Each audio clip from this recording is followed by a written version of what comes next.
அநேகர் வந்து கொஸ்டின் பண்ணுவாங்க. அதெல்லாம் இல்ல இல்ல, நமக்கு தெரியும்ல கர்த்தர் நடத்துறார். எவ்வளோ ட்ராக் மாதிரி என்னெல்லாமோ செஞ்சு பார்த்தோம். ஆமே, அன்பின் கயிற்றாலும் இழுத்தால், வேற கயிற்றையும் போட்டும் இழுத்து. ஆமே, சிலர் வலையிலையும் மாட்டி வந்தோம், டேமேஜ் இல்லாம. தூண்டிலையும் மாட்டி வந்தோம் பாருங்க, அங்கேயா கிழிச்சு. ஆமே, அல்லேலூயா. சிலர் வலையில மாட்டாது,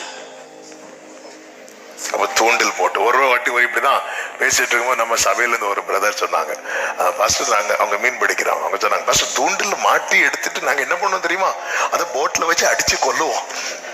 ஏன்னா அது வந்து எப்போ நழுவி போகணும். வலையில இருக்கிறது பிரச்சனை இல்லை, அது மெதுவா வலைக்குள்ளதான். ஆனா தூண்டில்ல மாட்டி எடுத்ததுக்கு அப்புறம் அதை என்ன பண்ணுவோமா, அந்த வலையில மாட்டி நழுவுறோம். சிலர் இந்த செல்ஃபிக்கு போஸ்ட் கொடுக்கறத பார்த்தா தூண்டில்ல மாட்டின மாதிரிதான் இருக்கும். கர்த்தர் கொண்டு வந்துட்டார், கிருபையாய் தூக்கிட்டு வந்தார். இனி எனக்கு நியமிக்கப்பட்ட பாதை.